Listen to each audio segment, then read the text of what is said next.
నమస్కారం ఈటీవీ ప్రేక్షకులకు హోలీ పండుగ శుభాకాంక్షలతో ఈటీవీ 360కి స్వాగతం. ముందుగా ప్రధాన అంశాలు.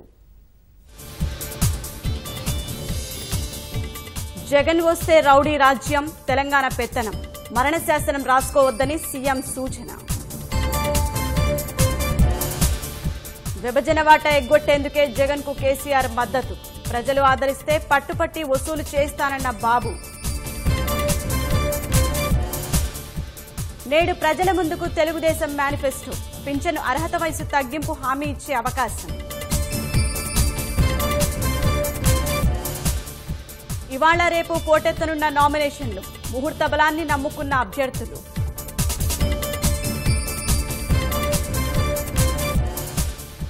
మరో రికార్డు మెజార్టీపై కన్నేసిన ప్రతిపాటి, అభివృద్ధి పనులకే పట్టం కడతారని ధీమా.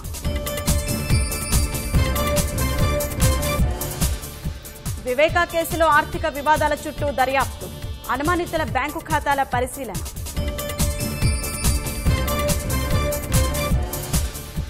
కొలిక్కిరాని భాజపా లోక్సభ అభ్యర్థుల జాబితా, కొందరు కేంద్ర మంత్రుల స్థానాలపైనే స్పష్టత.